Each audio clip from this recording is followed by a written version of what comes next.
Hey. Okay, we're a little early. I said 2:15, but it's coming up to 2:15. I want to introduce our guest today. Is going to be Robert Tomei. Tomei is correct. Marissa's son. Yeah, I've gotten that my whole life. I'm sure you have. Yeah. Marissa Tomei. I tell you something about that car. It's got posi traction. Two Utes. Yep. It's got posi. It's impossible. I just like that one. I couldn't tell you how many times I've been asked if I was a relative of Marissa Tomei. I have twin sisters. Is that right? And my father led my sisters to believe that we were in fact related to Marissa Tomei. And my sisters wrote when they were like 7 a hand note to her as a for family. Hey, I think we're long lost cousins. So she sent back an autograph photograph. That's nice. Yeah. Again, it would be mean of her to say no, we're not. Yeah. Right. No, maybe we are. Yeah. We got the same name. I haven't done the genealogy search, so it could be. I'm not a genealogy person. Spell your last name for me. Yeah, it's Tomei. Okay, let me see if I can get this. Let me put a little bit. Okay. Let me just go over here and go up a little bit more. I said I always give you too much headroom, but I want to make sure I get you all your head. Let me go back here, make sure it comes on. Yep, there you go. Okay, so you again just have fun. That's the main name of the game. I'm going to have fun, so you can join me, or you can just come along for the ride. I'll try my best. Okay, whenever you're ready, Josh, let us do the show. I think I'm streaming. I am streaming. Yes. Pod intro? That's not Mike. You know why? Because my boy Joe's like, that's not even effective anymore, Dad. The pod. Joe's a hater. He is a hater. He hates the guy that introduces every segment. Like, that guy takes up all your time. I think he just wants the job. That's what it is. So, whatever. Let's just do the show.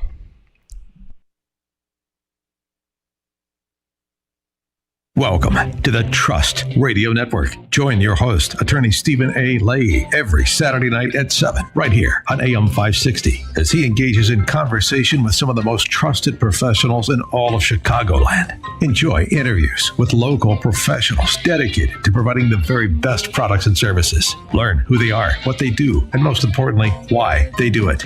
Take a step inside the minds of some of Chicagoland's most successful business leaders and learn all there is to know every Saturday night at 7 on the Trust Radio Network. Taking care of business and working overtime. Now, here's your host, attorney Stephen A. Leahy. Hello, today on the Trust Radio Network, the Trust Radio Network, where we interview trusted professionals, people you can trust when you're making important decisions. Remember now, the show is sponsored by the Law Office of Stephen A. Leahy, PC, and Opum Tax Advocates. Opum Tax Advocates helps business professionals solve IRS problems forever. So if you're having that, we help them with audits and levies, liens and garnishments, collections, unfiled tax returns, and payroll tax issues. We also help people in tax court. So those are more complicated cases, and we welcome complicated cases. But we also help people with mortgage foreclosures, loan modifications, bankruptcy, and other debt-related issues. So if you have any of these problems, or if you know someone who does, you should give us a call at 312-664-6649. Again, that number is 312-664-6649. You can visit us on the web at chicagotaxteam.com. Now, as I mentioned, this is the Trust Radio Network, where we introduce you to trusted professionals, right? People you can trust when you're making important decisions. And as I've been talking about for months now, there's no more important decision than the attorney you're going to hire when you're having problems, right? Whatever the problems are. Nobody wants to hire a lawyer. Okay, generally. I think that's generally true. But when you do have to hire a lawyer, better get one you can trust. And that's why we try to introduce you to attorneys that you can trust when you're making this important decision. Who do you hire? And today we're going to welcome our guest is Robert Tomei. Welcome to the show. Thank you, Stephen. Okay, well, I'm waiting for my applause. There they are. The audience was sitting on their hands. Yeah, they didn't get the cue. So we woke him up. You'll wake him up. I want to welcome you to the show, Attorney Tomei. I know that you're in Lake County, aren't you? Lake County. So if you that's the map I used in your thumbnail. Mm-hmm. I put Lake County behind there because you help a lot of people in Lake County, don't That's correct. Yeah. you? Okay, so let's find out about you. Tell us a little bit about yourself. Where you're from, what kind of law you practice, Yeah, stuff sure. like that. So I could give you the long segment. I'll try to keep it brief because there's a lot to tell. But my background is I am from Lake County, born and raised in Gurnee, Illinois. Currently live there now. Just bought a house there a couple years ago, coming up on 2 years. And families from the area, business owners, and so I'm familiar with small business operations. And I was always, let's just say, self-reliant, a very independent-minded person. I was involved in athletics, as a Ute, as they say. In Marissa Tomei says.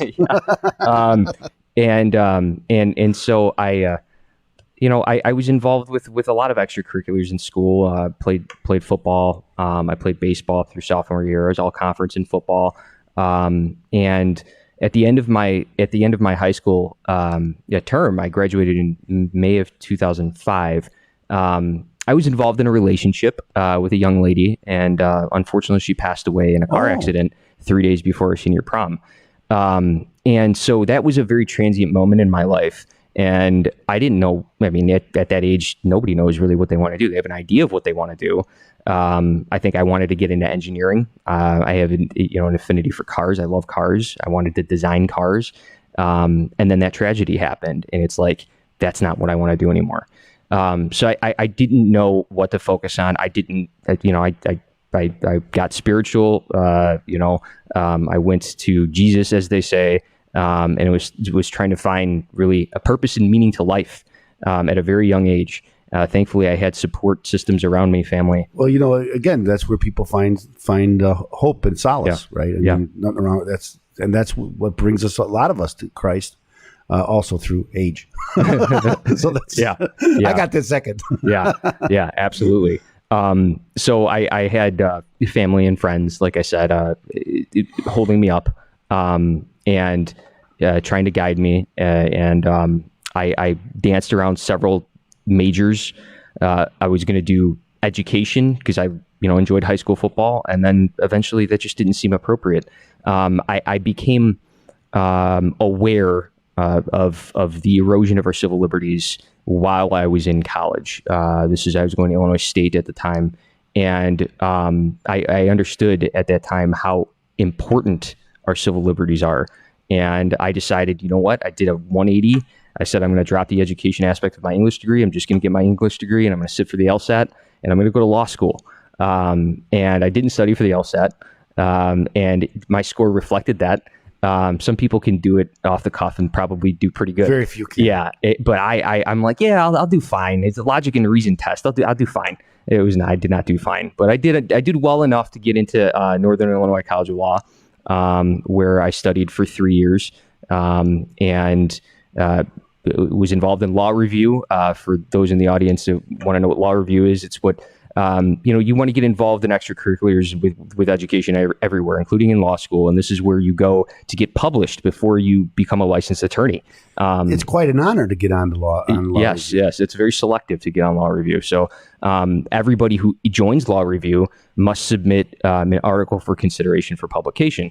And thankfully, my article did get picked up. And you and I had connected about this a little while ago. I wrote the article. It's called "Watching the Watchmen." And it was discussing the Illinois Eavesdropping Act as it pertains to the application of audio recording police officers engaged in their official duties in the public right-of-way. And what was happening is the way that the law was drafted in the early 2010s was that when you got pulled over by a cop and the cop was getting fresh with you and you pulled out your phone to record the interaction because you wanted evidence to support whatever it is that you needed to support to back your story up, that those individuals getting charged with felony eavesdropping, and they're getting cuffed and they're getting prosecuted. So I saw that as a grave injustice And the ACLU at the time was taking Anita Alvarez, the Cook County State's attorney, to task on that. Eventually, they brought that case up to the Seventh Circuit. But during that time period where that case was being litigated is when I wrote my article, using a lot of the same arguments the ACLU was using, and thankfully the law eventually got overturned. The gentleman by the name of Donald Ramsel, thank you, DUI attorney, wrote me an email the evening before he argued. He did his oral arguments before the Illinois Supreme Court and said, "Robert, thank you for your article. It helped me, outline my oral arguments." Oh, that's and I still have that email. It was that was because I put my heart and soul into that article as a young person. Well, that's an honor. Yeah. And I think I was mentioning this to you when you were telling me about this and that this audit the audit. It's a YouTube channel, and they've been feeding me this stuff about people getting stopped. And then they do a very good job of reviewing the law, whatever they were pulling him over for. But of course, none of this could happen without them having the camera to capture the moment and catch what's going on. Exactly. Right. And it's amazing. A lot of people now have the dash cams all the time. I know in a lot of other countries, I know in Russia they're mandatory in cars, but many people have them here too. And whenever they point out, I've got it on tape, the guy, all of a sudden their story changes. Right. It's like, oh yeah, okay, yeah, we're good. So I think it's interesting though, but it's a safety concern, and I think it makes sense. And of course now we got them all on their own cameras. Right. And recording everything. I think it's a good idea. And just think about the implication of what we've gone through over the course of the past 18 months with, social justice issues. Whether you are on one side or the other, one thing I think we could all agree on is we should be able to capture police officers doing questionable things if we have the ability to do so. And in a public place. In the way that Illinois law was drafted, back in the early 2010s, it would have been, if you're capturing the audio aspect, a lot of people confuse that video versus audio. If you're capturing the audio aspect of what Derek Chauvin was doing, and technically you could have been charged with a felony. But yeah, it's interesting. So tell people where they can find you. So people can find me online.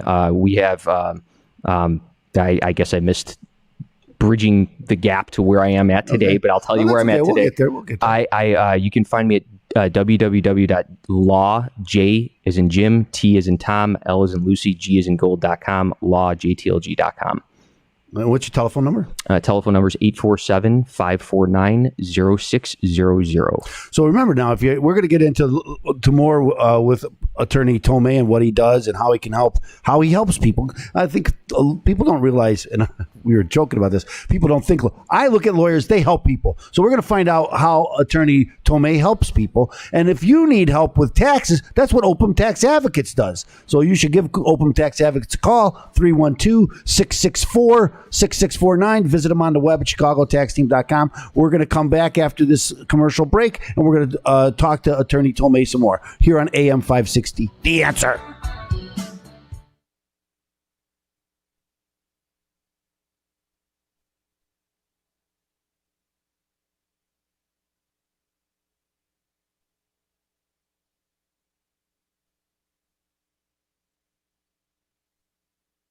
You take, and then we'll go from there. Okay. Again, I said it's not scripted. Yeah. I think it's that was, you kind of surprised me with your story. Yeah.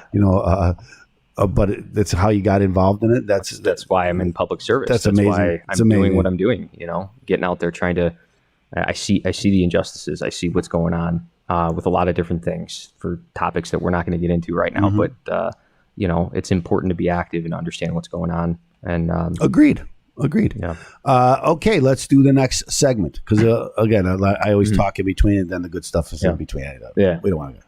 We want to catch it on radio. You've been really good lately. Let's put that out there.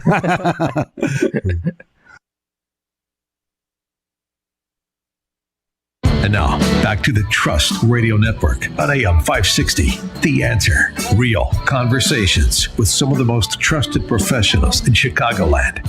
Once again, here's attorney Stephen A. Leahy. Welcome back to the program. This is the Trust Radio Network here on AM 560 The Answer with our trusted technical producer, Joliet Josh. And we're joined today with an attorney from Lake County, Illinois. His name is Robert Tomei. Thanks so much for joining us again today, Attorney Tomei. Thank you for having me. Again. Okay, so we were talking a little bit about how you got involved in the law, and I want to talk about some cases, kind of people. I like to ask people so people can understand and say, hey, that happened to me. Right. That's the guy I need to hire, right? Yeah. And first, let me ask you this: if someone called you with a question, would you answer the question without charging them? Yes. I don't. I think I have charged for consultations, but that comes with. But a telephone call is not a consultation. No, certainly not. The reason why I ask is because I always push people. When you have a question, call. Right. So I always tell people, and it's funny when people call my office. If they say, "Can I make my staff say." Get them on the phone. I can't tell people to call them. Then don't take their call when they call. Right. And so people oftentimes they just need somebody who knows what they're talking about to kind of put them in the right spot. We always try to guide in the right direction. If it's something we can actually formally help with, then we discuss what representation would look like, and we go from there. I always tell people when they call, like, this is just my opinion. It's not a legal opinion. Right. Because you don't want to get yourself in trouble. Exactly. So tell us a little bit about the kind of work that you do. So I started off after I took the bar, before I passed, at an insurance defense firm, and I lasted 3 weeks, and I quit. I quit in a very unceremonious way, unprofessional way. I'll admit it. I just kind of walked into my boss's office and said, "Hey, I'm leaving." And I realized then and understood that meant that I couldn't get a job anywhere else.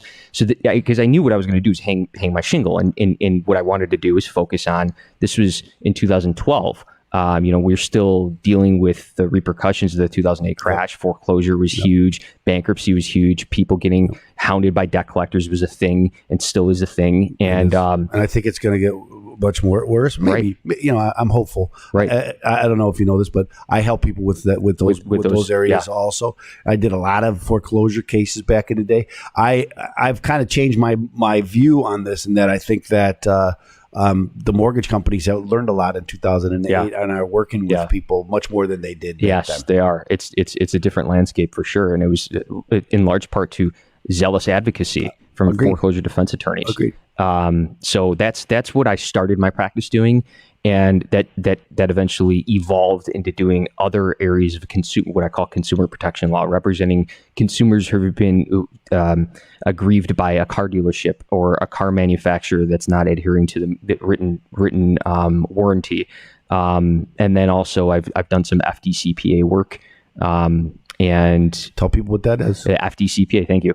I take it for granted that people understand.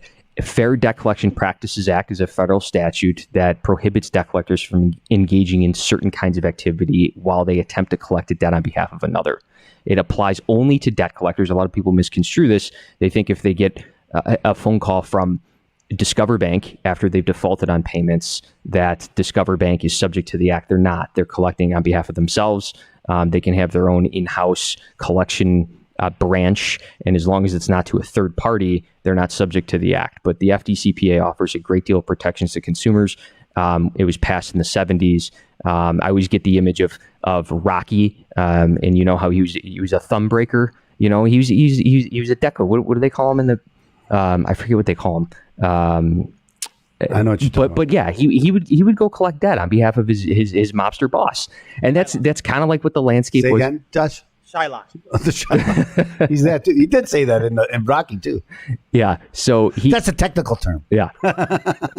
So that's what the landscape was, and Congress sought fit to pass some legislation that's very powerful to help consumers that were in a bad financial spot in their lives, and it was getting compounded by debt collectors who were taking them to task as well. So that statute allows the aggrieved party to recover attorney's fees, litigation costs, statutory damages of up to $1,000, which isn't that much. It was more in the 70s, obviously, but yeah, that's what that statute is. It's a very powerful statute. Yep, and it gives consumers some sort of weapon to go after, because otherwise you got these big companies, big firms that are violating the law, and there's really nothing you can do, and that's the purpose of that act. Right. Yeah. So that's very important. And as I understand it, you also have a public office, don't you? That's correct. So I was asked by some local students in my community in Lake County. I live in Central Lake County, right next to the College of Lake County, the town over, I guess. And I was involved in some local politics, and folks asked me to run. I thought it would be interesting to get involved in a position, an elected position, to discuss budgetary issues and other policies. And I did not think it was going to be what it has become, but it's been interesting. So I guess I didn't even directly answer the question. I serve on the board of trustees for the College of Lake County. So I'm in charge of with 6 other board members. I'm obviously a junior board member, having just been elected in April of this year. But our job is to oversee college policy, and then also to manage budgets and contracts, and consider employment and faculty issues, anything related to the legislation at the college and management of the college. There's a big push now for people to get involved in school boards and other boards as you are. And would you encourage other people to get involved? Yeah, absolutely. I think it's important to be involved in what's going on and unplugging from the television, unplugging from the smartphone and social media, and actively participating in life. And that's the only way that we're going to have a society that is able to move forward in the right direction, is that if we actually have people that are actively participating in civics, instead of kind of taking a backseat approach to it. Well, I agree 100% that you should be involved. There's a lot of ways people can get involved. Again, on the school boards, a precinct committeeman. We had Dan Schultz on the show some time ago talking about getting involved in the precincts as a precinct committeeman and in politics in general. And I think it's important. And so we commend you for that. Thank you. It's not what people think it is it? No. So talk a little bit about your interaction with your fellow board members. Well, I would say that ideologically there was a perceived rift, and I allowed some of the students who were running my campaign, because I'm very busy running my private practice. I'm married. I have a 2.5-year-old. We have another one on the way doing a week or two, actually. Oh. And so I let some of the students take some liberties. Now, I approved all the marketing material, but I basically ran as an ideological conservative, and that's not exactly welcome in academia these days. So, to say the least, yes. So there was this perception that I was some kind of crazy Trump zealot with that Trump MAGA hat wearing crazy person that wasn't able to identify complicated issues and analyze complicated issues and have intelligent discourse, professional intelligent discourse with my fellow board members. And I think I've demonstrated that I have the ability to do that. But that's the way it was perceived initially. I definitely had some board members reach out to me. I've developed friendships with those folks. And then there's been some other board members where it's kind of not been so much that way. Yeah, well, think about that. Getting along with people who don't always agree with you. That's an amazing thing, isn't it? Right. So, I think tell us a little bit how we can get in touch with you. Just tell us a little bit of how we can get in touch with you. So folks can reach me at my office, I'd say, because I have a million emails, 4 or 5 emails. It's hard to manage them all. I most regularly check my work email. My work email is rob@lawjtlg.com, or you could reach me at my office number at 847-549-0600. Well, the next segment, we're going to talk about the Constitution. We're going to talk a little bit about the First Amendment and this case that you kind of alluded to, and how that works with the Constitution, in our Constitution segment. So stay tuned for that. And remember that this show is sponsored by the Law Office of Stephen Leahy, PC, Stephen A. Leahy, PC. Let's get it right. And Opum Tax Advocates. Opum Tax Advocates helps business professionals solve IRS problems forever. So if you're having any of these issues, you should give us a call, 312-664-6649. Again, it's 312-664-6649. You can visit us on the web at chicagotaxteam.com. So again, we're going to have the Constitution segment next. It's my favorite segment of the shows, because we put them on both shows. So we're going to take a little break. And so join us after the commercial break here on AM 560, The Answer.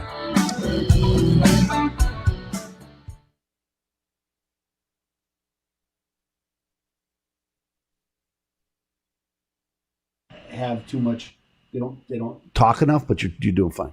Without I'll ask them a question. I can diarrhea the mouth with. I'll ask a question, and they'll say yes.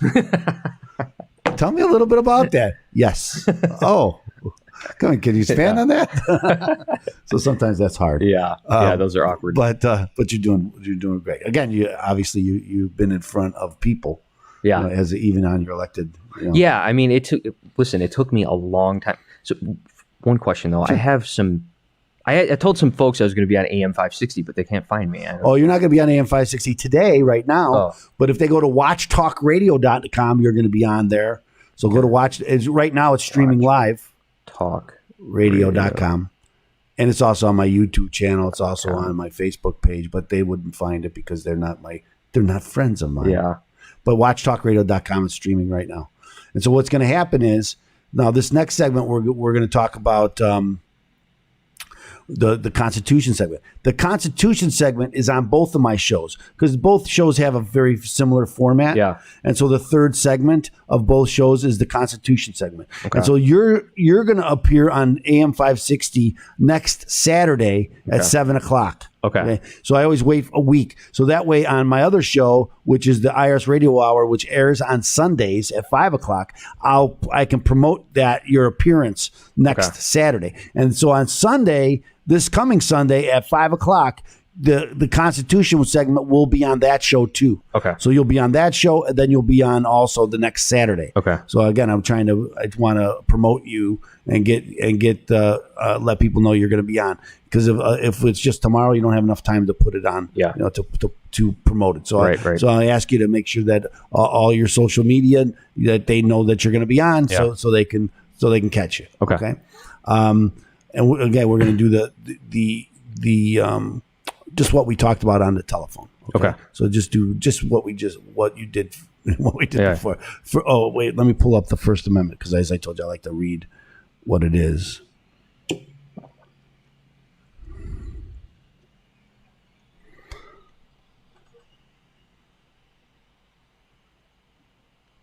You asked me a question. I didn't answer it because I asked you another question in response. What did I ask you? I don't know. I don't remember.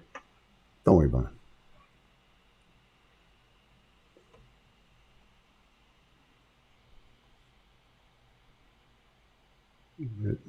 I gotta get some glasses. I can't see a thing. Don't do that.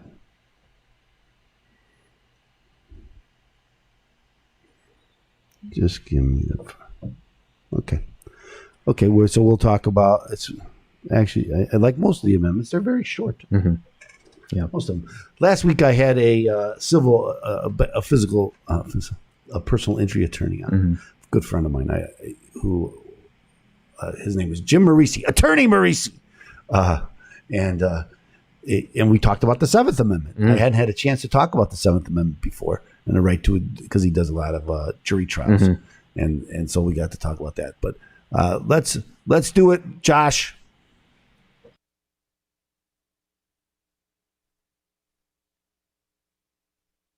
You're listening to the Trust Radio Network on AM 560. The Answer. Step inside the minds of some of Chicago's most successful business leaders. Here's your host, Attorney Stephen A. Leahy.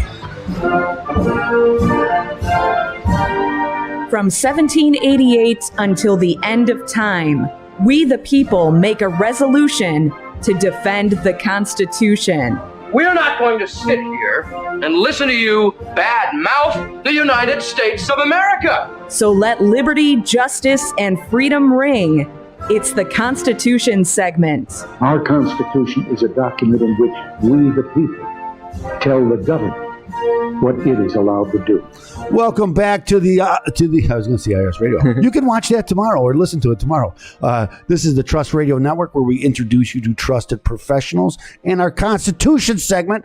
Oh, but this is also the Irs Radio Hour. I forgot about that because we play it on both segments, because this is the Constitution segment, where we talk about the Constitution, which we love on this show. And today we have attorney Robert Tomei, who we're going to discuss the First Amendment. So I always like to read the amendment before we discuss it.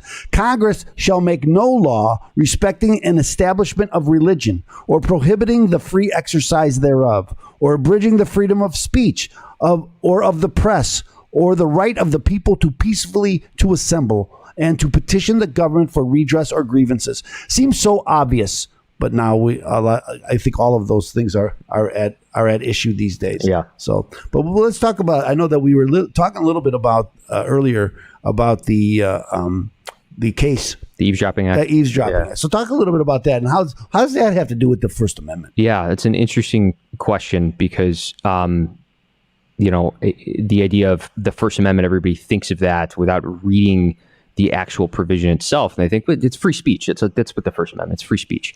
Well, it goes well over and beyond just free speech. Yeah.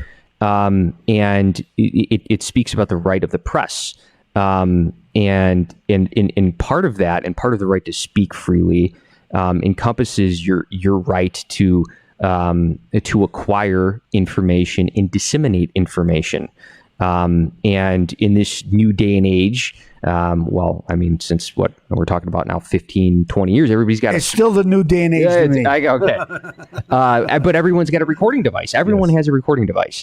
And so it was, 20, 25, 30 years ago, you couldn't just whip out your phone and record your interactions you're having with an officer. I mean, some people might have had, tape recorders in their car or on their person, but it wasn't a common thing. Maybe one of those big cameras that you used to, right? The first right, ones, with the videotape in it. You're on candid camera, what happened was Illinois was a two-party consent state, which meant that if you were going to audio record a conversation between two people, you needed the consent of the person recording. Obviously, that person consented, but also the person that was being recorded. And failure to do so constituted eavesdropping, criminal eavesdropping, and the magnitude of the charge depended on who it was that you were recording. If it was a public official, you could be charged with a felony. And so the idea here is we have this technology and we want to be able to acquire information. And what better way to acquire unadulterated information about what transpired in a certain event or occurrence than using a computer, using a recording device. And so the way it was being applied in Illinois was you're eavesdropping. The cop didn't consent, so you committed a felony. And he never would. And people were being prosecuted, to be thrown in prison for years because of that. And so that was the crux of the case. Eventually, it met its fate in the Supreme Court of Illinois in 2014, as I said, with the Donald Ramsell case. I forget the citation. Which essentially ruled that effectively this violates the First Amendment because you have the right to not only disseminate information but acquire that information as well and compile that information for dissemination. It's pretty it's pretty extensive at how it's come to pass. Yeah, and how again, as we talked about, most every police officer now has either a dash cam or a body cam, and so they're everywhere now, right? As it should be. I think we should. These are public officers doing public duty, and we should be able to know what's going on. And of course, we have the cameras everywhere now. Right. You talked about those difference between a video recording and an audio recording, and but it's just amazing how times change and how the First Amendment has to change along with it. Right. So my own opinion is probably should have never been against the rules to record somebody. Right. Yeah. So tell people how they can find you.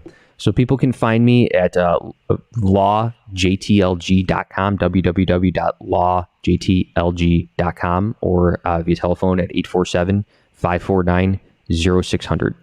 Well, we're going to talk a little bit about the next segment. You're going to answer some questions about the frequently asked questions that people ask you. This segment here was brought to you by the law office of Stephen A. Leahy, PC, and Opum Tax Advocates. Opum Tax Advocates helps business professionals solve IRS problems forever. So if you're having IRS problems, then you should give them a call at 312-664-6649. Again, it's 312-664-6649. You can visit them on the web at chicagotaxteam.com. So we're going to take another break. And I was going to say that that Attorney Tomei was going to join us, but only on the Trust Radio Network. He's going to join us. So we're going to take another break here, and we still have a little bit of time. I'm usually pretty good at the transitions, but let's take a break here and join us on the other side here on AM 560. The Answer. You can always shoot the fact. We'll call it. I know. So you'll always make time.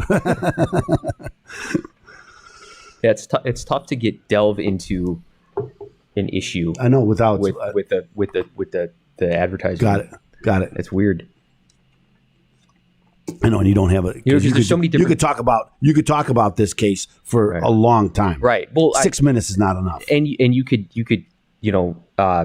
jump off that on so many different topics related to it. Absolutely. Yeah. So now we're going to talk about again. We're going to ask you about frequently asked questions. What do you get? How many bankruptcy cases do you do?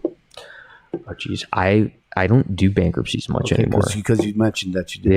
Yeah. I mean, I'll do them from time to time, but I mean, there was a time period where that was basically my primary or maybe sole form of income. I did a lot when I first started hanging my shingle also. Yeah. And because it was the one area of law when you're a new attorney, you can advertise and get clients, and you don't have to worry about referrals. Right. Who's going to refer me? I mean, I'm a new attorney. Right. So, but I did help a lot of people in Chapter 7 bankruptcy when I first became an attorney. And that's kind of where how I got into the tax stuff. Yeah. Because it took me from very much what you just said about the Fair Debt Practice Act, Collection Practices Act, kind of went off on that aspect. I did a lot of Chapter 13s, and then I started doing the foreclosure events. During the foreclosure crisis, that crisis hit everybody. Yeah, even people in So I started targeting higher income neighborhoods because there were so many. Yeah. So and then I learned that so many of them not only had problems with their mortgage, but also had problems with their taxes. And that's what got me involved with helping people with taxes. And so that's my primary focus on my practice now. I still file bankruptcy for people, friends, older clients. If they call me, I'll do a bankruptcy for them. And complicated tax problems. So I do those too. And so I still do bankruptcies, just not that many. Yeah. I probably have, right now, 7 or 8 cases that are I have like 3 maybe. Yeah. So and a couple of those are Chapter 13 cases that they go on forever. Yeah, right. So, right. Okay, so let's do this. Let's do the fourth segment.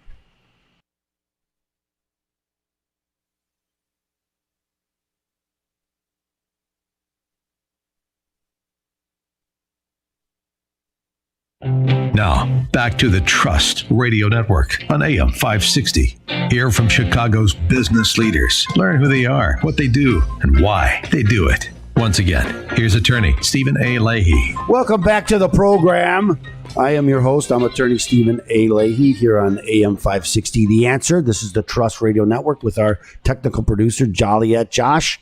And our guest this week is attorney Robert Tomei. Welcome back to the program, Attorney Tomei. Thank you. We just talked about the most important, and that's the Constitution. I'm a constitutionalist. I think too many people aren't anymore. Yeah. And I listen to some of our politicians, badmouth our Constitution. Think, didn't you take an oath to uphold the Constitution? Right. Well, I get off on some, so I didn't mean to do that. But let's talk about your frequently asked questions. What's the most frequent question that you get from clients? Lately, I've been getting a lot of constitutional questions, but this is probably beyond the scope of what we can discuss here. A lot of questions related to, employment status and school status in the age of the executive orders.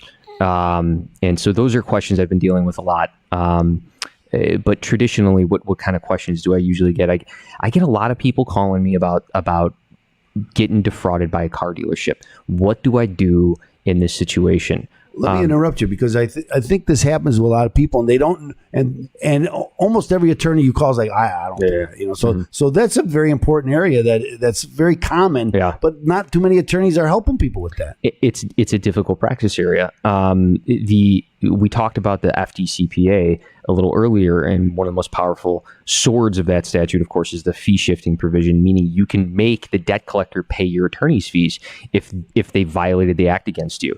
The same idea applies when you sue a car dealership for doing a bait and switch on you, or selling the car to you for over the sticker price, or failing to pay off a trade-in. These are different things that are commonplace when it comes to your interaction with car dealerships.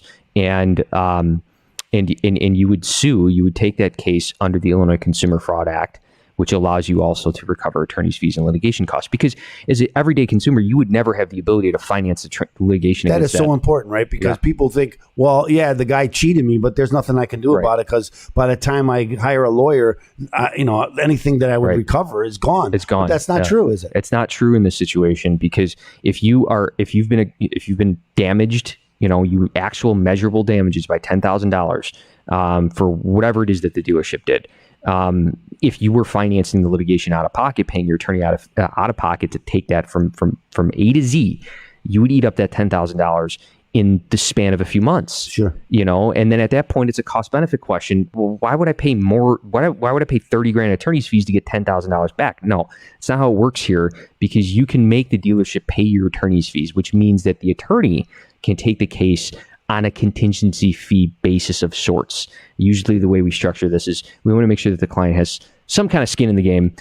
So we ask for a deposit up front to cover the advance payment on attorney's fees and maybe some preliminary litigation costs, because we are rolling the dice to sue a car dealership, which, in most instances, they're historically reluctant to admit any wrongdoing, and they make you litigate like crazy. And I've gotten some battle stories about those, but those are the most common questions I'd say I field on a regular basis.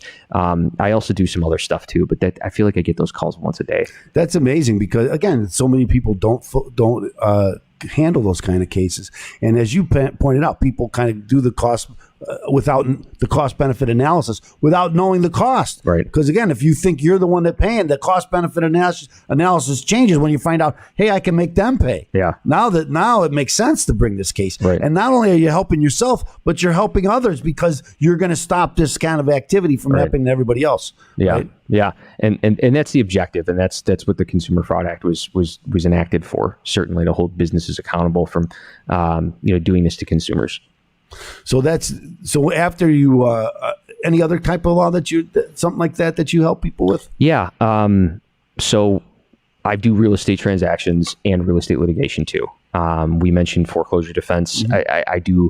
I've done foreclosure defense. That's kind of not as hot button of an issue as it has been in the past 10 years. And maybe. I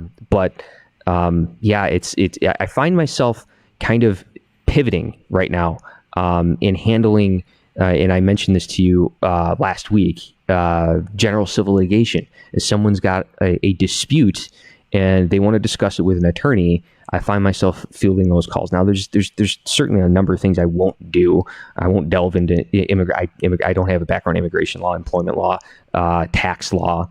I don't do estate planning. Now, I have some partners that do some of this stuff, but those are not things I'll do. I handle disputes with associations, property line disputes, breach of contract disputes, and so any form of general civil dispute. And these disputes that you just mentioned, these are common disputes that almost everybody can have, right? You're fighting with your neighbor about where they put their fence. Yeah. All these kind of disputes. Yeah. I'll how much time we got? 30 seconds. Okay. So one case, client is being sued by a seller of a residential real estate who says that my client misrepresented the amount of their borrowing capacity. Contract eventually fails. Then a year later, the sellers end up suing the buyers who ended up not getting financing. And the case was dragged out. The transaction was dragged out for quite some time because the lender was not giving adverse action notice to the borrower that their loan had failed. And that is actionable under the Equal Credit Opportunity Act. So now we bring in the lender potentially to offset whatever damages the seller is alleging the buyer caused the seller. Good stuff. Yeah. Good stuff. So tell us how we can contact you. Give us your telephone number. 847-549-0600. So call Attorney Tomei if you have these issues. If you're fighting a tax man, then you should call us at 312-664-6649. We're going to take another break. We're going to come on the other side here on AM 560. The Answer.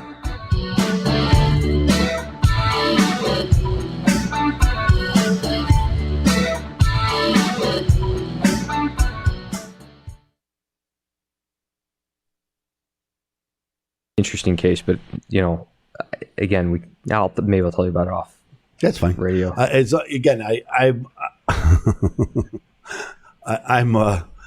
not afraid. I don't. But again, it doesn't help you to get banned. Yeah. Right. And so that's. But otherwise, I'd be singing from the. And it's kind of frustrating. Again, it is frustrating to me. And I'm trying to get on Rumble, trying to get on these other, and I'd really abandon any. It is what it's. Not that I get all that much on any of that anyway. So it's toxic. Social media. Since my election, I mean, I've been lambasted by some folks affiliated with the college just because I challenged the orthodoxy that they were operating their systems. Well, shouldn't the board represent the every viewpoint? They don't want. No. Everybody is a rubber stamp agency. I understand. And unfortunately, one of the problems. That's a major problem. Education should be open to everybody. It should be open discourse, and that's not. Although maybe the administration or other people would tell you. Again, I mentioned Dan Schultz and his. I don't know if you're familiar with the precinct strategy. And it's been fairly effective around the country, and that's why you keep hearing about it. It's going to, but again, and I think what happened some years ago is that the progressives, they decided this is what they were going to do, and they've been very successful at it. Yep. And there's nothing wrong with if you have a concentrated effort to take over and you get elected. God bless you, but. The other side should be able to take some action and counter that. Yeah. And I think too long we've been sitting on the sidelines and letting somebody else handle it, and then just kind of accepting that the people that do it are all in it for good. Yeah. And they're not all in it for good, in my opinion. I know everybody has a different idea what good is. Well, yeah, and that's part of the problem is the people that are of libertarian mindsets or traditional conservatives, they're of the opinion that they want to defer the moral high ground to anybody else who speaks louder than them. If you can shout the opposition down, then the opposition puts their tail between their legs and they shy away from debate and they don't want to deal with controversy. And maybe that's just human nature. But that's what's happened. Well, why is it that they use that tool over and over and over again? Because it works. Yeah, works. That's why it's they effective. Use it. So let's do the final segment, and it's a very short segment, and I'll let you give your telephone number out a couple of times. Okay.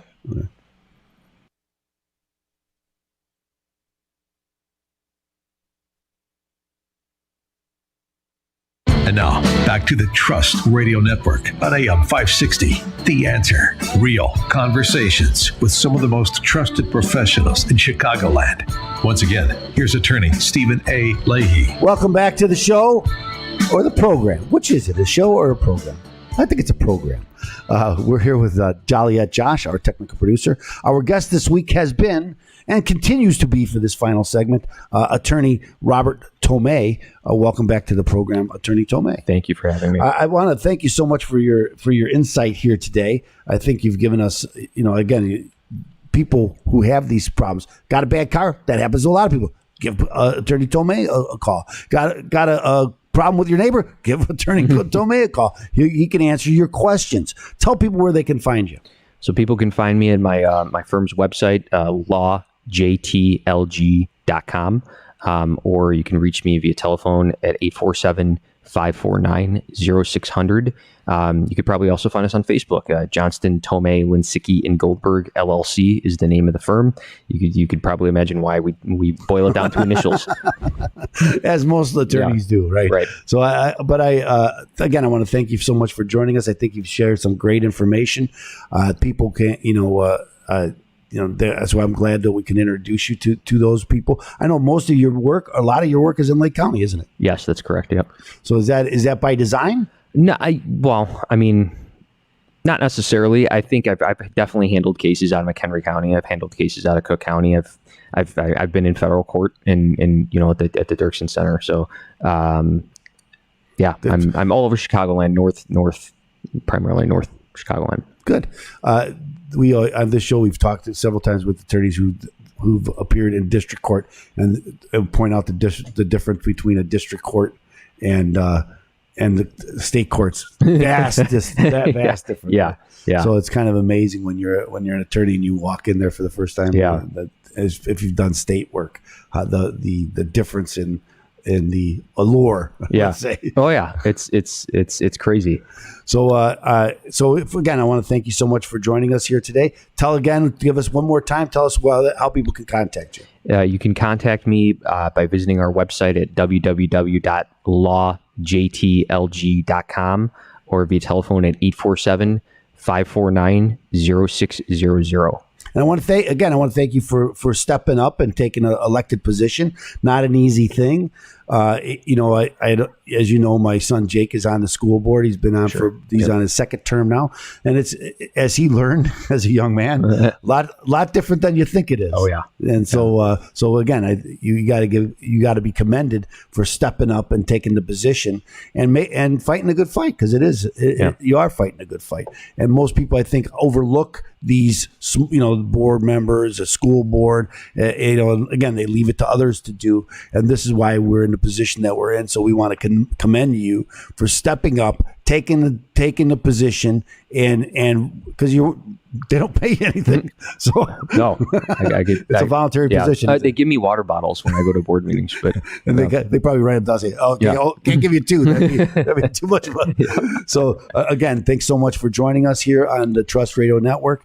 You're just the kind of a trusted professional that we want to have on this show. So thanks again so much. And remember, this show is sponsored by the Law Office of Stephen Leahy PC, Stephen A. Leahy PC, and Opum Tax Advocates. Opum Tax Advocates helps business professionals solve IRS problems forever. So if you're having an IRS problem, give them a call, 312-664-6649. You visit them on the web at chicagotaxteam.com. So thanks again to Attorney Robert Tomei, and we're going to be back next week here on AM 560, The Answer. Thank you for tuning in to the Trust Radio Network on AM 560, The Answer. Be sure to join Attorney Stephen A. Leahy again next Saturday night at 7 as he engages in conversations with some of the most trusted professionals in all of Chicagoland. Enjoy interviews with local professionals dedicated to providing the very best products and services. Learn who they are, what they do, and most importantly, why they do it. Take a step inside the minds of some of Chicagoland's most successful business leaders and learn all there is to know on the Trust Radio Network with your host, Attorney Stephen A. Leahy. See you right back here next Saturday night at 7 on AM 560, The Answer. So I want to thank you so much for joining us and the audience. So thanks so much for taking the time out of your busy day and coming to join us and sharing your insight with our listeners. Thanks so much. Thank you for having me. So we're gonna take a little bit of a break, and I'm gonna take a picture with Attorney Tomei, and then we'll be back here in about 10 minutes or 15 minutes. Let me pull it up.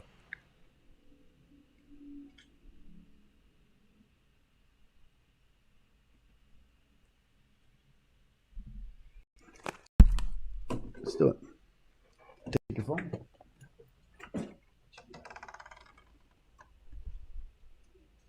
Hey, Georgie. Is this great? You're not in your regular spot. No, I'm missing it. Ruining your reputation. done that to other women.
Okay.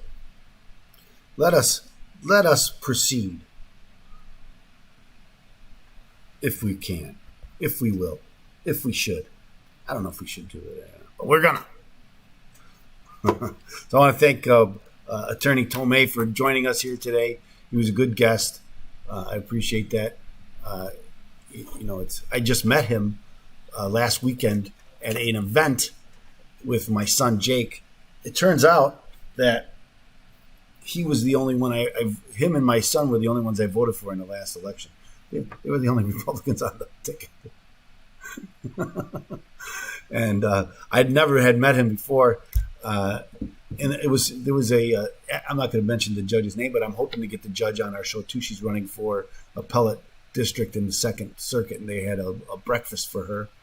And that's where I met Attorney Tomei, and we're going to try to get this judge on also. And I had appeared before that judge in one of my best written briefs, and she did what most judges do. The very least, they don't take bold steps, judges. But I don't think that's their job to take bold steps. It's you can't rewrite the laws by yourself, but you can try. Some judges do try to do that, but that's the lawyer's job. But again, a very nice event. He's a gentleman and a scholar, and I had someone scheduled for today, and she got COVID, so he stepped in at the last minute. That was very helpful of him, and thanks. I appreciate that very much. I had booked him for later in the year, but he was kind enough to appear today on short notice. So thanks so much for doing that. I appreciate that. We're gonna start the Irs Radio Hour, and I'm not sure what we're going to talk about, but we'll figure it out. I have a lot of opinions.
Hello, Chicago taxpayers.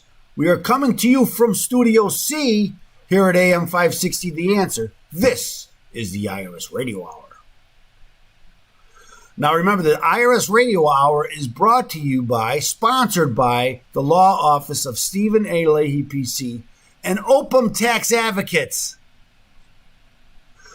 Open Tax Advocates helps business professionals solve IRS problems forever.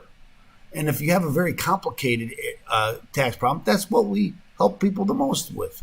So if we help people with audits and levies, liens and garnishments, collections, unfiled tax returns, and payroll tax issues, we also help people with tax court cases. So a lot of times you got to appeal these decisions from the IRS, and you have to go to tax court.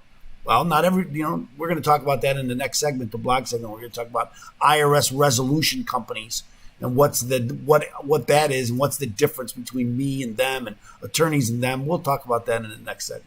But but again, we also help people with mortgage foreclosures, loan modifications, bankruptcy, and other debt-related issues. So if you have any of these problems, or if you know someone who does, you should give us a call at 312 312-664-6649. Again, it's 312-664-6649. You can visit us on the web at chicagotaxteam.com. So thanks so much. I want to welcome our technical producer, Joliet Josh. Thanks, Josh, for all you do. And let's move on with the show. The News Roundup, review and comment on the news. And the news, and now it's all about finances and things. It's like everywhere, right? We keep hearing this. Here's my favorite line that I've heard. It's a $5 trillion, but it doesn't cost anything. How does it? Well, it's all paid for. If you pay for something, does it cost something? I don't get it. It's like, well, it's all paid for. And first off, that's just not true. It isn't all paid for. I think the 3.5 trillion. I gotta keep pinching myself. Yeah, trillion, a $3.5 trillion bill that's coming through. I think they've found 2.9 trillion, and this is where it comes down to like my area of the law, right? Tax, IRS. They are so heavily involved and I think inflating the amount of money that they can get from people who cheat their taxes. Because not that many people cheat. Let's just be honest. It's just not. It doesn't happen that much. They keep telling us, and I've been talking about this for months. The three boogeymen, right? The cryptocurrency. Oh, those cryptocurrency people. They're taking the money and they're not sharing with the rest of us. The billionaires and millionaires, they are avoiding their taxes. They don't pay anything. And then we have the I think untruthful and dishonest representation when they say, well, look at, and this is what the Biden administration is doing. Look at all the taxes they don't pay. They're only paying 8% of their wealth. And they fail to tell us that that's not how we pay taxes in America. We don't look at your wealth and then determine how much money and then divide by that. We don't do it for you, the American taxpayer. We don't do it. That's not the way it is. But they're trying to make them into the scapegoat. That if we just go after them, because they're cheaters and liars, and if we just go after them, then the third boogeyman, which is the tax gap. The tax gap. Oh, it's out there. Nobody's paying their taxes, and we're going to go after them. And that's what this whole thing is about. And if we can get them to pay, then all of this is paid for. The $3.5 trillion, we'll have money to burn, which is burning $3.5 trillion, in my opinion. But that's just dishonest. Okay, it's every election cycle when we start hearing about, we're just going to cut out the fraud and abuse in the budget, and then everything will take care of itself. But they never get rid of the fraud and abuse in the budget. It can't. It's inherent in the system. It will never be a 100%. And here's the thing about the IRS. Do we want it to be 100%? I think China, they pay 100%. They never get away with anything. Why? Because you can't get on the telephone without them listening to you. Right? You can't get in. You can't have a bank account without them looking. And yes, that's what they want to do with our banks. They keep telling you, it's overblown. We just want the balances. They talk about the inflows and outflows. And let's face it, then I heard someone say this, and I had to chuckle because I thought it was funny. He said, we have to go to $600 because if we don't go to $600 in a bank account that has to be reported, then the rich will take advantage of that loophole. The loophole is $600. Who doesn't? Well, what are you going to? I'm going to have 1,000. I'd have to have more than 1,000 bank accounts with $600 in it before there's any money in it to speak of. This is just ridiculous because we all know that when they go down to $300 or $600 or $1,000, and now they're talking maybe it goes to $10,000. Who doesn't have $10,000 go through their bank account in a year? Everybody does. Some of the good people, very, very small percentage of people don't have $10,000 into their bank account.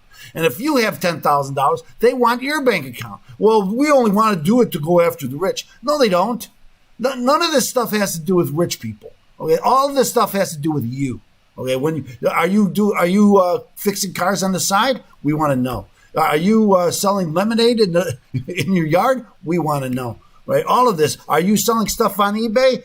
We want to know. They want to know because they need every dollar from us. And that's what the problem, and that's why I said, they can get 100% at what cost, right? Are we going to just turn over to the IRS and to the federal government all we do for whatever, for the good of society. And remember this is what they always tell you, right? Well, it's good. It's for the good of everybody. We are individualists here in America. We protect individual liberty, even at the cost of society. That's kind of the cost. That's what individual liberty is.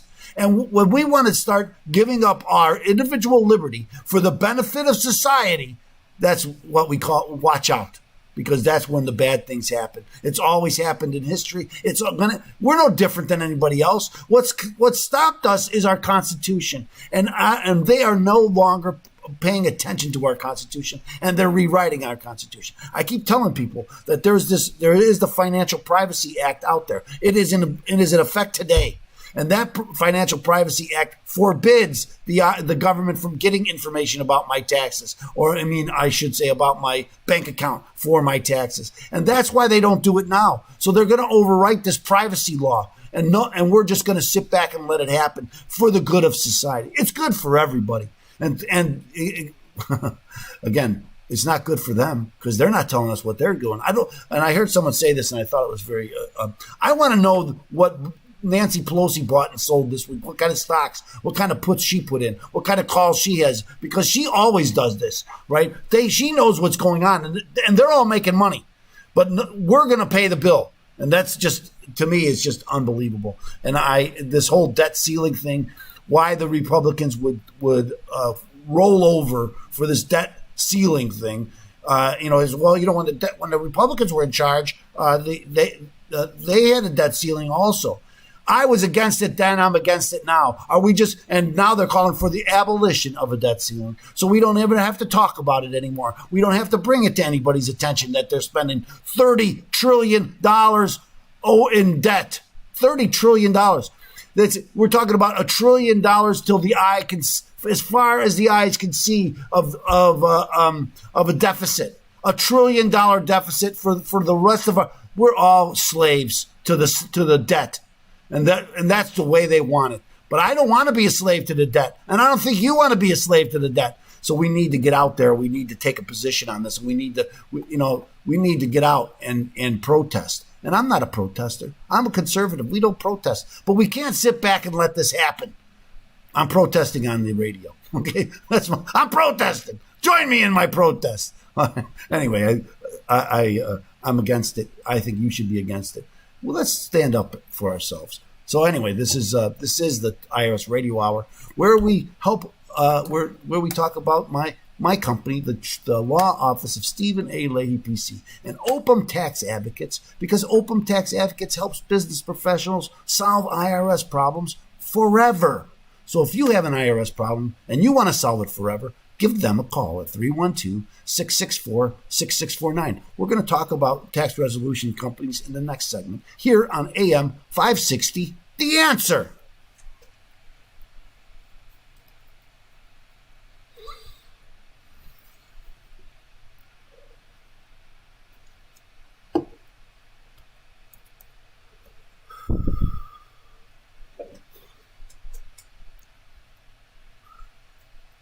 So last week we had Jim Morisi. I have to remember. So we'll talk about Jim Morisi. And then Robert Tomei, Marissa's son. I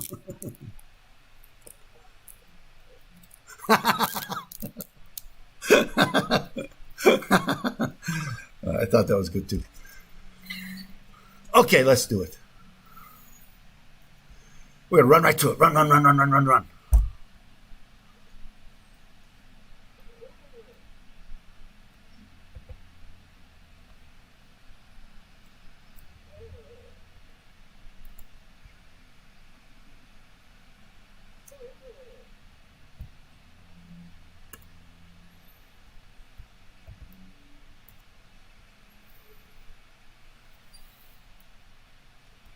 Welcome back to the program. I'm your host. Like the guy just said, I'm attorney Stephen Leahy. We're here on AM 560 The Answer. I'm here with our technical producer, Joliet Josh, who does an outstanding job each and every week. So I want to thank him for that. And last week, now remember, Joliet is also our technical producer on the other show. And the other show is the Trust Radio Network, where we interview trusted professionals, people you can trust when you're making important decisions.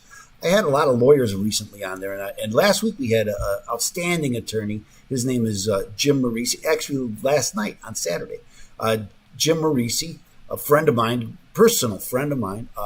He actually is a good friend of mine.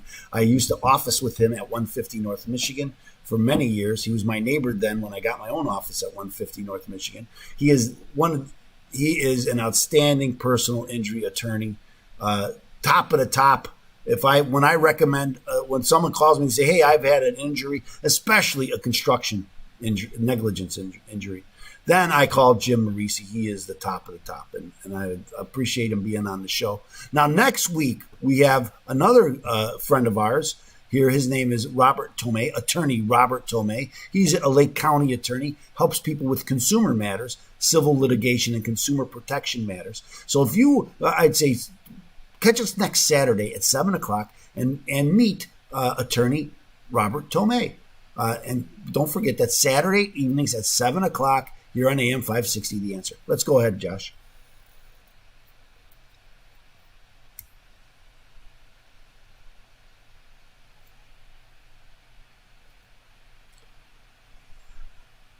Okay, folks, we're going to talk about the IRS resolution companies. That's right. We're going to talk about the IRS resolution companies. Easy for me to say. Okay, so I had a client come in this week, and this is the blog segment. Generally, I talk about things that are happening in my office. Okay, so this week I had a gentleman come in, and someone had.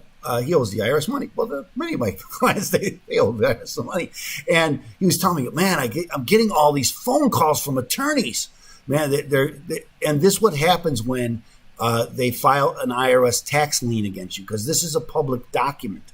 And so when that becomes public, there's companies out there that gather them together and they sell lists. And these companies start calling you and sending you letters and all of this. But here's the thing that people don't realize, and that's what he said, all these lawyers are contacting me. I had to tell them, attorneys can't call you. I can't call people.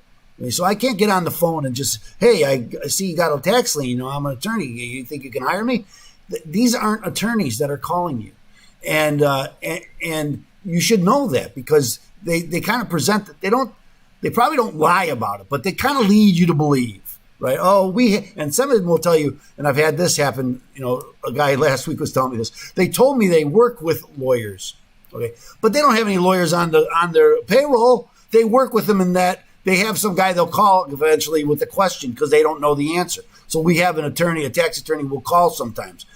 Or maybe they'll refer it if it goes to tax court, like if I have to appeal and I have to go to tax court, because they can't do that. Remember, there's 6 things you can do if you owe the IRS money, and that's really it. So the first thing I can do is pay them. Well, I generally don't need them to pay them. The second thing I can do is an installment agreement. Now, don't get me wrong. There is a place for tax resolution companies. If you don't owe a heck of a lot of money and you need help, they might be a good avenue. And I'm sure there's very good companies out there, and I'm not besmirching them. But the fact remains, one of the 6 things you can do is file for protection under the bankruptcy laws. So again, the first thing is pay. You don't need their help to pay. The second thing is installment agreements. The third thing is an offer in compromise. The fourth thing is currently not collectible status. The fifth thing is bankruptcy. Well, they're not lawyers. They can't file bankruptcy. Even some lawyers don't know anything about bankruptcy. So, and then the sixth thing is nothing. So if you go to these outfits, 3 of the things they can't even help you with. If there's only 6 things you could do, 3 of them they can't help you with. So this doesn't make any sense. And also, when it gets to offers and compromise and stuff, yeah, they can fill out the form, but it gets complicated because you generally have to appeal. And this is where an attorney comes in, okay? Because they're good at filling out the paperwork and easy cases. But here, what I always tell most of my clients, your case isn't easy, right? You don't think your case is easy. If your case is easy, you'd solve it yourself. Right. And again, I am setting up a coaching program where I can help people solve their own IRS problem. And you can get that, I'd say get my copy of my book, Deal with Your IRS Problem Today. And I go through all of these 6 things and how they work and what they are. And sometimes there's enough information in there that you don't need any help. You can fix it yourself. So go to freeirsbook.com and get yourself a copy of my book, Deal with Your IRS Problem Today. You can call us at 312-664-6649. Tell me you want a book. I'll send it to you. Free. Don't cost nothing. Okay, so, but again, there's lots of great information in there. But there's these, and then you'll see also that most of these outfits are not from around here, right? So you're getting calls from California. You're getting calls from a lot of them seem to be from Colorado. Why is that? I don't know. But there are a lot in Colorado and other places. And so don't get fooled to think that's because that they're attorneys, okay? And even now again, I'm an attorney. I help people with IRS problems. I can help anybody with an IRS problem anywhere in the country because it's a federal law and it applies equally everywhere. And so I can help people that even if they're not in Illinois. So you got to remember that. And but again, be very careful when you're hiring an outfit and understand who they are. And again, I had a guy a couple of weeks ago, and he had called me, saw me on YouTube. I think I talked about him on the show before last week or a couple of weeks ago. And he watched my YouTube and he called me, and I spent about 45 minutes on the phone with the guy talking to him. He's like, man, because he was on his second outfit, right? The second company, because the first one he paid a lot of money to and they didn't do anything. So now he hired another outfit that he paid a lot of money for, and he was afraid they weren't going to do anything. And to be honest with you, he did call me last week to set up a consultation, but then called back and said, oh, they're moving now. Okay, so, but he's got me on speed dial. So when he needs, I always tell him, man, again, he had never heard of me and he didn't know the difference. And so I was pointing out to him that these companies that he's hiring, they're not attorneys. And he's like, well, they told me they work with them. And again, I had to say, yeah, they work with them, but they're not attorneys themselves. And so this makes a big difference. Remember now, it's like a lot of times what will happen is that you'll get audited and then you'll bring your tax preparer with you to the audit. This is not the thing to do because, yes, he understands your tax return. Sometimes they made mistakes, your tax preparer, and they're going to protect themselves and they're not going to protect you. And also another thing that you have to understand, if they're not an attorney, there is no attorney-client relationship. So there's no confidentiality between what you tell them and what they can tell the IRS. Well, like for me, as an attorney, we have an attorney-client confidentiality. So if you tell me something, I can't and I won't turn around and tell the IRS. Now, if I'm not an attorney, they can subpoena me. And I got a case right now in a tax court case, and the IRS turned around and subpoenaed the CPA. And so he's getting all of his information from the CPA. So again, they couldn't really do that to your attorney. They can't get confidential information from your attorney, even with the subpoena, because I would not turn it over. That's the privilege. And that's why it's important to understand who you're hiring. Okay. And again, sometimes these IRS resolution companies, they have a place. And if you don't owe a lot of money and they're not charging you a lot of money, they have a place. But, and again, I'm not besmirching them. There's very good companies out there. I know that for a fact. But I know that there's a lot that aren't good. And how is a person to know who's good and who's not? I could tell you as an attorney, if something comes up with me, you could go to the bar, the ARDC, and look to see what my history is. You can go to the Better Business Bureau also and see what my history is, probably for them too. But that's what's so important to get an attorney. If you have a complicated case, and again, your case is important. Is it important enough to get the right people to fix it? I'd say yes, it is. And so when you're going to spend money, make sure you're going to spend it on the right people. At least talk to an attorney and see if they're the right person for you. And that's what we try to do at Open Tax Advocates. We answer a lot of questions. We don't charge for those questions. If you decide to hire us, great. We're going to talk, I think next week, we'll talk about our new subscription service, about preparing your tax return, keeping you in compliance with the IRS and all of that. So now remember, this show is sponsored by the Law Office of Stephen A. Lay, PC, and Open Tax Advocates. Open Tax Advocates helps business professionals solve IRS problems. Give them a call at 312-664-6649. Visit them on the web at chicagotaxteam.com. We're going to have the Constitution segment next with attorney Robert Tomei. So join us, won't you, here on AM 560, The Answer.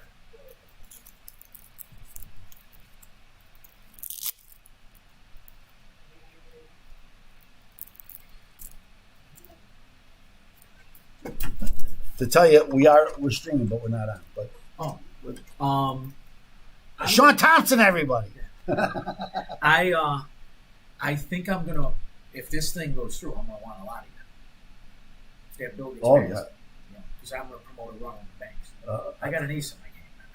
Okay, so I'm off. I've been railing against this, especially the bank stuff and the bank giving our bank information to the. So listen, here's my idea. I'm very good friend. I have multiple friends in banking. Their one fear is that 7 guys with money, 7, pull their money out of that fucking bank. Imagine if you get 70 million. You shut down the bank. You're gonna pass this. You're gonna fuck the people. Can I hear me? Yeah. You're going to screw the people on this? Now we take all our money out. That's the ace in the hole. No, people feel like they're helpless. They're not helpless. You know that there's a law today called the Financial Privacy Act that forbids the IRS from government from taking this bank information. So what they're not telling people is that there's a law right now that protects your privacy. And it's called the Financial Privacy Act. And it was, and we talk about this because there's a Supreme Court case that overruled it. But I think it's a violation of your Fourth Amendment. Absolutely, of course it is. I've been saying it the whole time. So listen, they can watch this right now. Yes. Even when I come in for 4 seconds, I make his show better. And he's not lying.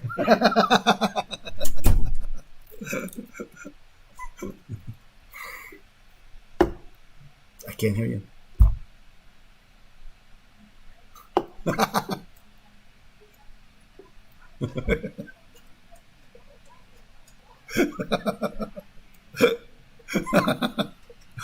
Okay, so now we're going to talk about. I've been, as you know, I've been screaming from the rafters about this bank stuff, especially on my podcast. Man, almost every day there's something new coming out, and they keep lying to us, and I just can't accept it. But I like that. I like that idea about running on the banks, you know. And of course, if they give me cash, they have to report it. They have to fill out the forms and report it. I want the cash. Okay, so we're going to talk about. What am I going to talk about now? Okay, so I'm going to talk about paying. Now, the first thing you can do is pay. Okay, let's do this. I don't want to waste it on you, Josh.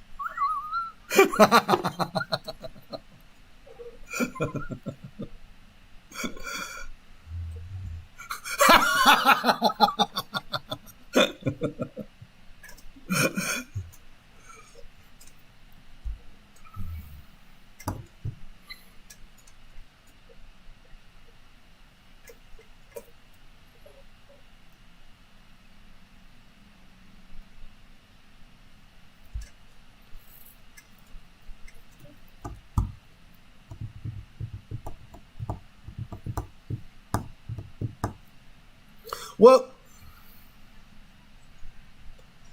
yeah, I am the tax man here on AM 560 The Answer with our technical producer Joliet Josh and you, the listener.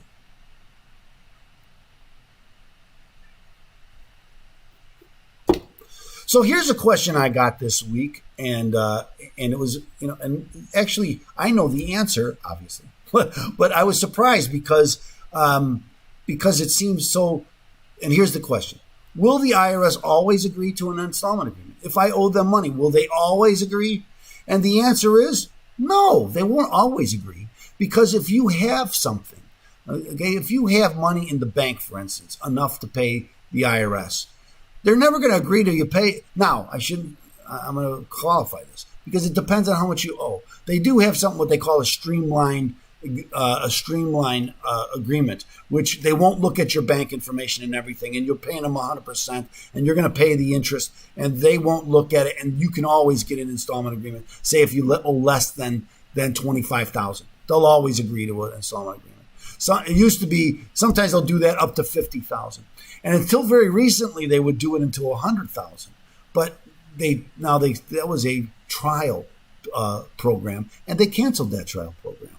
So now, but again, a lot of times people come, and I have people that owe a lot of money to the IRS, and they come and say, well, let's come up with some sort of payment plan. And the IRS says, no payment plan for you. You have assets. Okay.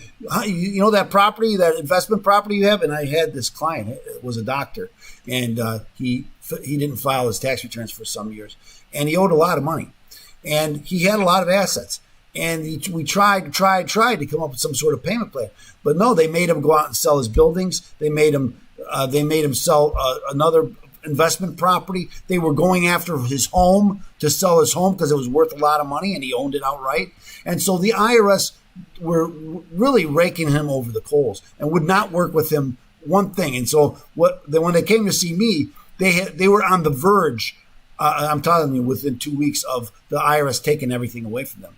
But why? How did I stop them? I started appealing, right? So they didn't even understand the way the process worked. They had this is kind of what we're going back in a second. They had their CPA representing them in this dispute. Okay, so the CPA doesn't know anything about collections. Okay, and it's tax stuff. I know all about that.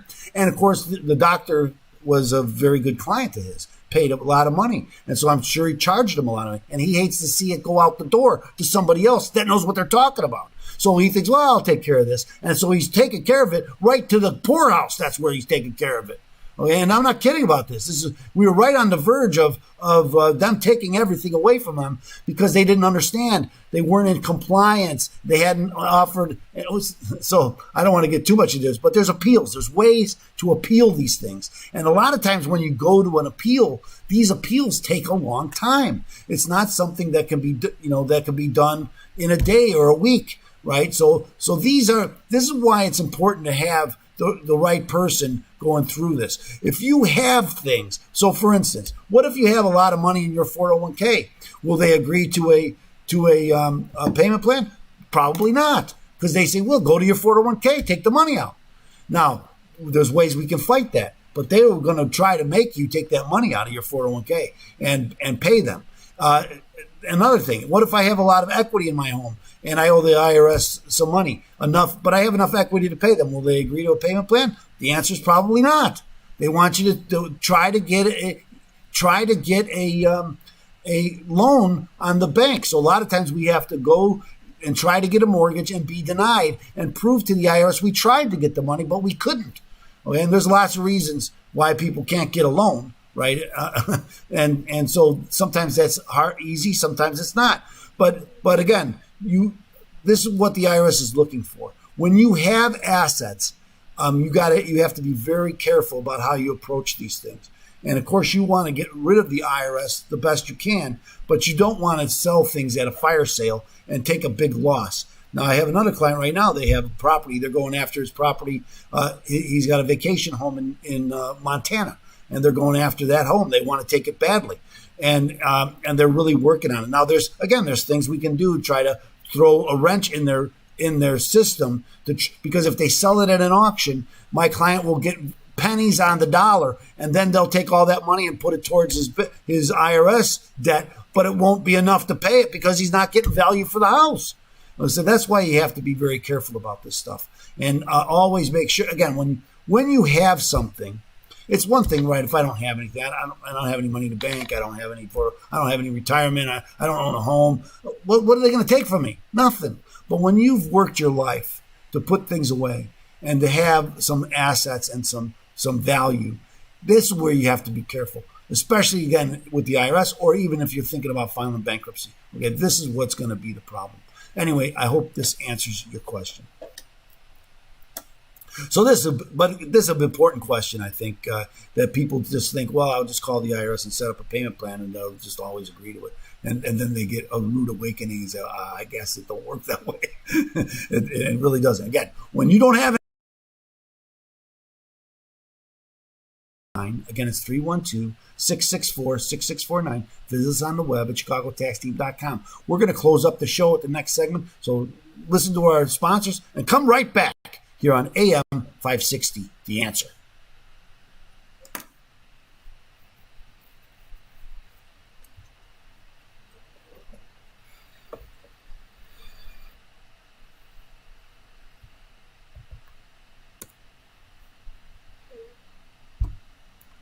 Okay, so I didn't show up the blinds because it wasn't sunny, but now it's sunny.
Well, thank you, Josh.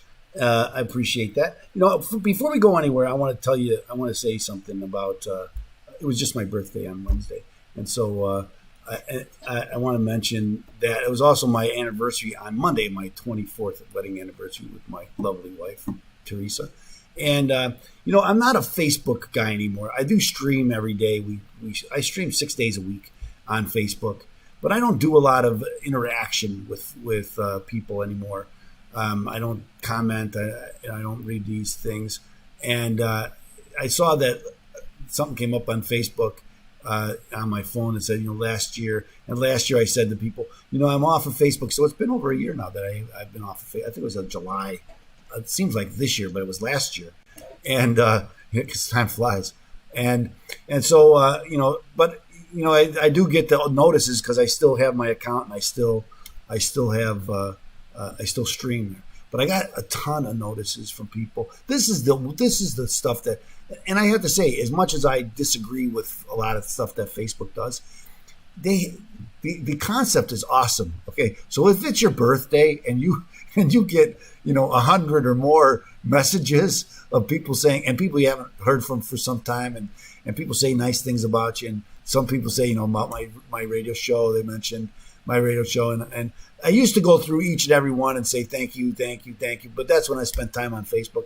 So I didn't do that this year. I did give a blanket thank you. I don't want you to think that I'm being cavalier and I don't care, because I started reading some posts, and I'm thinking, and some of it really got to me because there's some great stories on there, and you're reminded of somebody's big event, or someone's child had a big event, and all of this, and it brings makes you choke up. It's like, oh, that's the beauty of Facebook. I'm really saddened that they abused their power that they have, and take, in my opinion, but there, again, this was a great thing, and I wanted to thank everybody for their for the posts, for the happy birthdays. LinkedIn, same thing. I got so many LinkedIn, a lot of text messages too, but it's really the Facebook stuff that you get so many, and it's just like, this is why Facebook is awesome.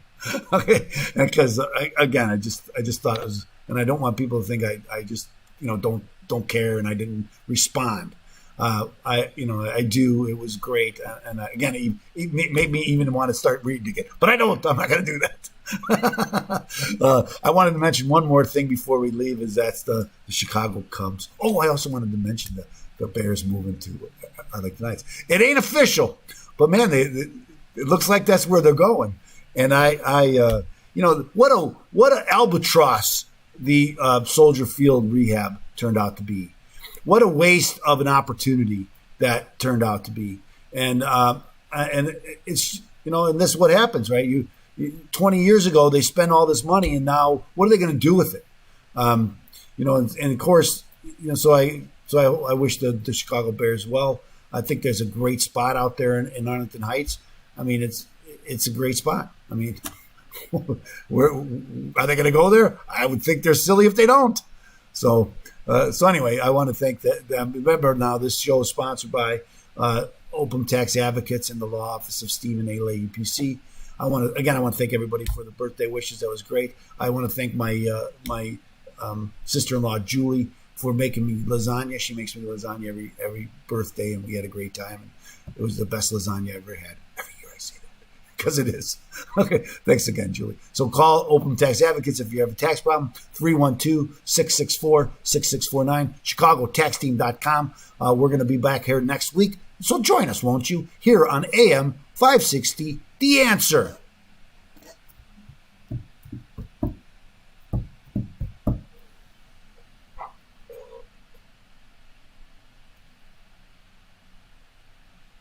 Well, thank you. Are we? Yes, I am. Yeah. Is that right? Now, Jim's birthday is October 12th. Yeah. So, exactly. Now, look at that. Look behind you, Josh. We moved. We even started late. We still moved. So I want to thank everybody again. It was a great birthday. Here's what I did on my birthday. Now, I try to do this every year. I sat in my backyard. It reminds me now, my brother's been gone some years. The last year that he was alive, on my birthday, we sat in his backyard. I drank Old Style all day. And that's all I did. And then about 6 o'clock, the wind changed. And because this is the time of year, right? It could be summer during the day and then winter at night. And it did turn out to that. So this year, my brother's gone. So I thought a lot about him. I sat in my backyard. It was a beautiful day. And both my sons were out in the back with me. And we drank beer and did what I wanted to do. So that's what I wanted to do. And so I thank them for that. It was, I'm a simple man. Doesn't take much. Yeah. So my wife said, "Let's go kayaking." I'm like, I'm not going kayaking. We'll do that on your birthday, but on my birthday, I'm not doing that. Okay. So I did get up. I did get up early, but I got up at my normal time and I went outside. It was a beautiful day. And I sat outside and I drank Old Style all day. My son did come up with he did bring me a 6-pack of Pabst PBR, 16 ounces. He said, "I went to Benny's, Dad. There was no Old Style." I don't know what's going on. This supply thing is killing me. Okay. I'm not kidding. I go to Rosati's. They don't have Old Style either. I went to Jewel. I had to buy cans. They don't have bottles. What kind of world is this that you can't get Old Style bottles anywhere? What is going on in this world? So anyway, but I did drink the 6-pack of afterwards. I like PBR as much as the next guy. I do. And I smoked some Macanudo cigars with them, and it was great. My two boys, and then we watched the hockey game, the first preseason game, to watch the Hawks lose like they in the last. They had that game. Whatever. It was still great. So thanks, boys, for I know that you might not want to spend the day in the backyard with me, but it's what I wanted, and it was my birthday. So thanks again. Thank you, people. Thank you, Josh. I appreciate you. And let's close out the show.